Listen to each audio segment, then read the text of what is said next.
अस्सलाम वालेकुम YouTube family, कैसे हैं आप सब लोग। उम्मीद करती हूँ बिल्कुल ठीक ठाक होंगे। हम भी अल्हम्दुलिल्लाह बिल्कुल ठीक ठाक हैं। अल्लाह का बड़ा करम है, एहसान है। और आज है जी फ्राइडे का दिन। और मैं अभी जो है वो सो के उठी थी, सुबह का टाइम था।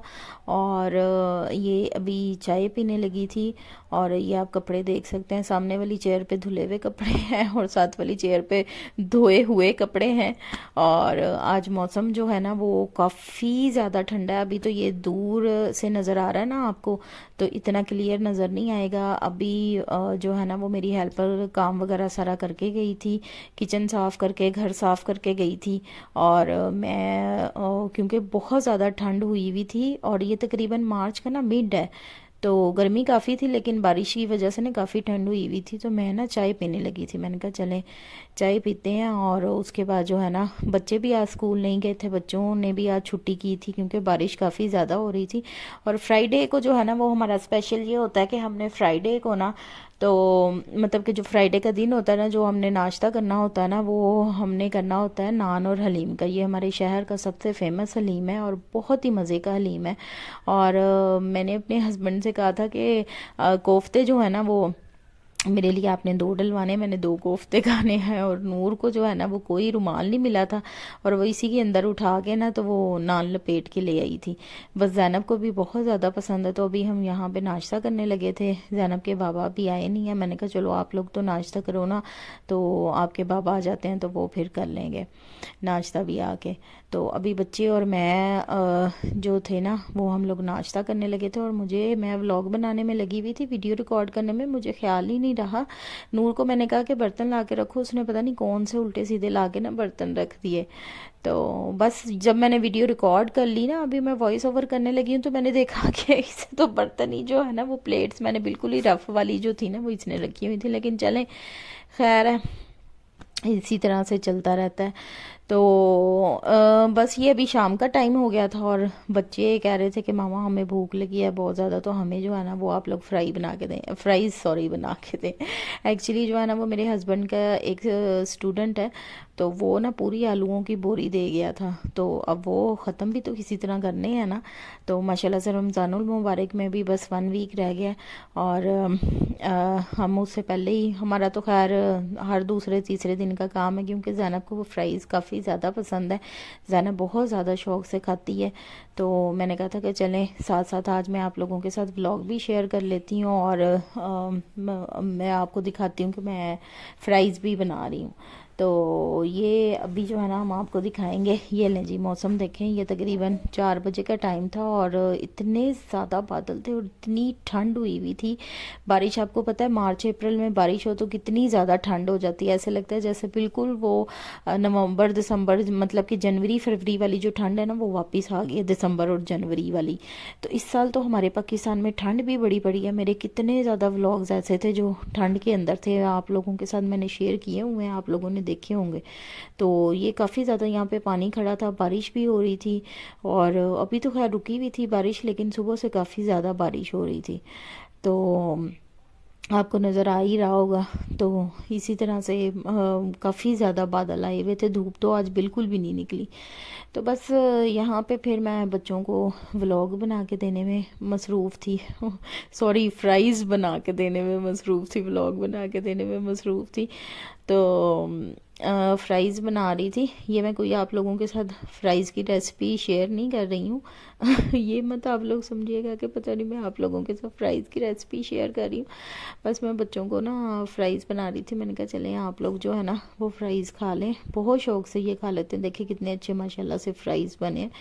तो बस ये छोटी छोटी टिप्स होती हैं जिनको हमने फॉलो करना होता है और चीज़ माशाल्लाह से इतनी अच्छी बन जाती है। मैंने आपको पहले भी बताया मैं कोई इतनी प्रोफेशनल कुक नहीं हूँ, बस नॉर्मल रूटीन के जो खाना वगैरह होता है वही मुझे बनाना आता है। तो यहाँ जी मेरे हस्बैंड ने फरमाइश कर दी है कि मैंने तो फ्राइज़ नहीं खाने, मैंने तो पकौड़े खाने हैं। तो बस फिर आप यकीन करें मुझे इतनी ज़्यादा भूख लगी हुई थी, मैंने पहले फ़्राइज़ बनाए, साथ साथ मैंने पकौड़ों का जो है ना वो ये सारा मिक्सचर वगैरह बनाया है। मैंने कहा चले मैं आपको पकोड़े बना देती हूँ। जहाँ फ्राइज़ बन रहे हैं वहाँ पकोड़े भी बन जाएंगे। अच्छा, आप लोग भी सोच रहे होंगे कि मैं इतने ज़्यादा मोटे मोटे प्याज क्यों काट रही हूँ। एक्चुअली मोटे मोटे ये प्याज नहीं है, ये ना लंबे लंबे प्याज है। मैंने ना एक फेसबुक पे वीडियो देखी थी, इंडियन कोई बंदा था, उसने जो है ना, उसका कोई ढाबा था, उसने इस तरह से प्याज काटे, ठीक है। उसके बाद उसने जो है ना वो मतलब कि आलू काटे इसी तरह से, बड़े बड़े उसने आलू काटे और उसने पकोड़े बनाए, मतलब कि आलू प्याज वाले पकोड़े। तो यहाँ पे जो है ना वो हमारे फ्राइज़ भी फ्राई हो गए थे। तो मैंने कहा चले मैं बच्चों को जो है ना वो फ्राइज़ दे दूँ। एक्चुअली केचप ख़त्म हो गई थी और ज़ैनब के बाबा जो है ना वो केचप लेने गए थे। तो मैंने कहा चले मैं आप बच्चों को, बच्चे तो केचप के बगैर फ्राइज़ खाते ही नहीं, केचप की शामल लाई पड़ी है। आज ज़ैनब के बाबा केचप लेके आए हैं तो मुझे कहती इतनी महंगी केचप हो गई है, अभी रमज़ान आया नहीं और 400 रुपये की केचप हो गई है, छोटा पाउच। तो ये देखें इस तरह से जो है ना, पहले मैंने आलू काटे, फिर मुझे ख्याल आया कि नहीं उसमें तो जो है ना वो थोड़े लंबे लंबे आलू थे। तो उन्होंने तो काफ़ी लंबे लंबे काटे हुए थे, लेकिन मैंने फिर भी थोड़े से ना कर लिए, क्योंकि इसमें को फ्राई करना होता है तो फ्राई करने में भी, ताकि ये गल जाएं और कच्चे कच्चे जो है ना वो मुंह में ना आए। तो मैंने इसी, आज मैंने फ़र्स्ट टाइम जो है ना, वैसे मैं बहुत बारीक बारीक प्याज और बारीक बारीक आलू काटती हूँ, लेकिन आज मैंने फ़र्स्ट टाइम बहुत बड़े बड़े आलू काटे, बहुत बड़े बड़े प्याज काटे। तो मैंने कहा चलें ट्राई करते हैं कि किस तरह के पकौड़े बनते हैं। लेकिन माशाल्लाह से बहुत अच्छे पकौड़े बन गए थे। तो आलू और प्याज के पकौड़े, इनको कहते हैं आलू प्याज के पकौड़े। अभी रमज़ान मुबारक आया नहीं है और हम लोगों की जो है ना वो पहले ही ज़बान चस्के मांगने लग गई थी। जब ज़बान जो है ना वो चस्के लगाने लग गई थी। बस हम लोगों को होता है, मेरे हस्बैंड को होता है कि जैसे ही बारिश हुई है ना तो मुझे पकोड़े बना के दे दिए जाएं। तो मैंने इसलिए जो है ना इस बेसन को और प्याज को और जो है ना वो आलूओं को मिक्स किया, ताकि जो प्याज इकट्ठा होता है ना वो अच्छी तरह मैंने हाथों से ना इसको मतलब कि मसल मसल के मैंने प्याज को और ये बेसन को किया, ताकि जो प्याज थे ना वो सारे अलग अलग हो जाएं, तो आलू भी अलग अलग हो जाएं। जब हम इसमें नमक डालते हैं ना किसी भी सब्ज़ी में तो वो अपना पानी छोड़ती है। तो मैंने जो है ना इसकी कंसिस्टेंसी उतनी की थिक रखी थी कि जितनी बाद में जो है ना वो मतलब कि उसमें हम अगर ऑयल में डालें, मतलब बहुत ज़्यादा ये कह लें कि बहुत ज़्यादा मैंने कंसिस्टेंसी इसकी जो है ना वो थिक नहीं रखी थी और ना ही बहुत ज़्यादा पतली रखी थी। तो इसी मेथड से आप लोग भी बनाएं तो बहुत ही अच्छे पकोड़े बनेंगे। तो मैं यहाँ पे ना हाथ से ही डाल रही थी, दो दो आलू और चार चार प्याज लेके। तो मैंने कहा कि पकोड़े, बाज़ लोगों को मैंने देखा है कि वो अक्सर जो है ना वो बहुत पतले पतले पकोड़े बनाते हैं, लेकिन वो उसका जो है ना वो खाने का इतना मज़ा नहीं आता। थोड़े से ना मोटे मोटे पकोड़े बनाने चाहिए ताकि उसका ना खाने का भी मज़ा आए। तो तो जी मैं यहाँ पे अपने हस्बैंड के लिए पकोड़े भी बना रही थी। तो ये आपको लग रहा होगा कि मैंने फ़ौरन ही चम्मच चला दिया, लेकिन मैंने फ़ौरन चम्मच नहीं चलाया था। मैंने जो है ना वो थोड़ी देर के बाद चलाया था। और ये ज़ैनब की खाला ने ना इसको झूला लेके दिया, इसका व्लॉग भी मैं आप लोगों के साथ शेयर करूँगी। ये हर वक्त यहीं लटकी रहती है। तो दही मेरे हस्बैंड लेके आए थे, वो कह रहे थे कि मैंने ना पकौड़ों के साथ ना पुदीने वाली चटनी खानी है, लेकिन उनको पता नहीं था कि पुदीने वाली चटनी ख़त्म हो गई है। तो फिर मैंने जो है ना वो दही को ही फेंट के उसमें नमक और काली मिर्च डाल दी थी। ज़ीरा भी वैसे मैं डालती हूँ, लेकिन ज़ीरा भी ख़त्म हुआ हुआ था। मैंने कहा चले मैं इसी तरह से जो है ना वो मैं बना के दे देती हूँ। तो नमकदानियों की भी बस हुई पड़ी है और ये भी साफ़ करने वाली हुई है। मैंने इसी तरह से काली मिर्च निकल ही नहीं रही थी, फिर मैंने इसको ओपन किया, ओपन करके मैंने इसमें ना काली मिर्च डाल दी। पकौड़ों में जो है ना वो थोड़ा सा नमक कम रह गया था। वैसे मैं नमक कम खाती हूँ और मेरे हस्बैंड जो है ना वो तेज़ नमक खाते हैं। पकौड़ों में थोड़ा सा नमक कम रह गया था, तो इसमें फिर मैंने थोड़ा सा दही में ना ज़्यादा नमक डाल दिया था, ताकि बैलेंस हो जाए टेस्ट, ना टेस्ट बैलेंस हो जाए। तो जी ये देखें हमारे पकोड़े बन चुके थे, माशाल्लाह से इतने ज़बरदस्त पकोड़े बने थे। अच्छा, एक और मैं आप लोगों के साथ टिप शेयर करूँगी। मोस्टली आप वैसे बड़े समझदार लोग हैं सारे, मोस्टली लोगों को पता ही होगा कि जब भी आप पकोड़े बनाएं ना तो पकोड़ों में बेसन कम रखें और उसमें प्याज और आलू जो है ना वो ज़्यादा रखें।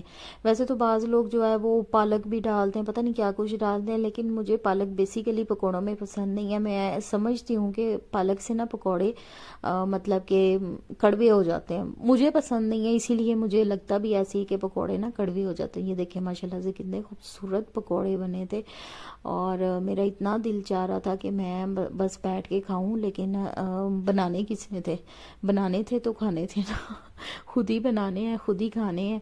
तो इसी तरह से ये मैंने नूर फातिमा से कहा था कि आप जाओ और अपने बाबा को दे आओ। उसने अपने बाबा को पकौड़े भी दिए, फ्राइज़ वो ऑलरेडी खा रहे थे। तो उसके बाद मैंने फिर फ्राइज़ डाले थे, तो मैं थक गई थी खड़े खड़े, फिर मैं आके यहाँ पे बैठ गई थी। तो ये अभी फ्राइज़ इसमें बन रहे थे, क्योंकि फ्राइज़ में थोड़ा सा टाइम लगता है ना, फिर मैं 2 मिनट के लिए बैठती थी, फिर मैं उठ जाती थी। तो इसी तरह से ये स्टिल कपड़े अभी उधर ही पड़े हैं, मैंने समेटे ही नहीं। मेरे हस्बैंड कहते तुमने तो ये चेयर्स जो है ना वो कपड़े रखने के लिए ली है। मैंने कहा नहीं कपड़े रखने के लिए नहीं ली। आप लोग भी अक्सर मेरे व्लॉग्स में देखते होंगे कि इन चेयर्स के ऊपर आपको कपड़े ही नज़र आते होंगे।